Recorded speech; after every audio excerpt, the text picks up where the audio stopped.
فاجأت الفنانة ياسمين عبد العزيز أحد متابعيها على السوشيال ميديا برد غير متوقع. وكانت الفنانة ياسمين عبد العزيز نشرت صورة لها وهي ترتدي نظارة شمس بعد فقدانها الكثير من الوزن عبر حسابها على موقع فيسبوك، وعلقت: خطر قوي.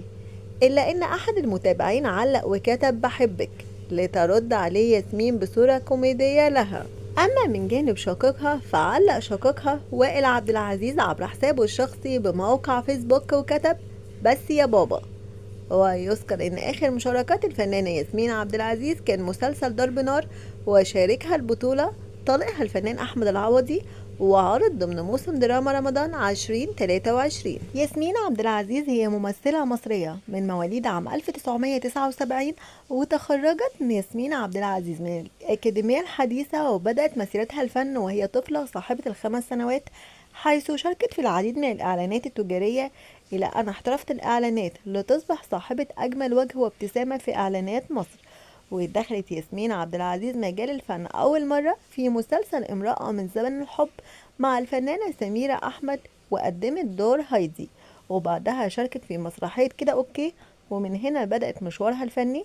ودخلت ياسمين عبد العزيز مجال التمثيل عبر فيلم زكي شان مع الفنان أحمد حلمي، حيث أدت دور مميز وحققت أرباح كبيرة، وأبرزها أعمال ياسمين عبد العزيز على صعيد الأفلام كان رشة جريئة عام 2001، وصايع بحر عام 2004، وزكي شان عام 2005، وحريم كريم أيضا عام 2005 مع المطرب مصطفى قمر، والدادة دودي في عام 2008، وتمن دستة أشرار، وحاحة وتفاحة عام 2014.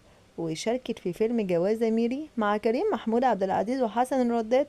النجمة ياسمين عبد العزيز تزوجت من رجل الأعمال محمد حلاوة من خارج الوسط الفني، ولها ابن اسمه سيف الدين، وبنتها الكبيرة اسمها ياسمين. وبتتكون عائلة ياسمين عبد العزيز من شقيقها وائل، والذي اتجه للتمثيل. وقد تزوجت في عام 2001 من راجل أعمال محمد نبيل حلاوة، وأنجبت ياسمين وسيف الدين، إلى أنهم انفصلوا في بداية عام 2018. وفي شهر مارس عام 2020 أعلنت عن علاقتها العاطفية تجمعها مع الممثل أحمد العوضي.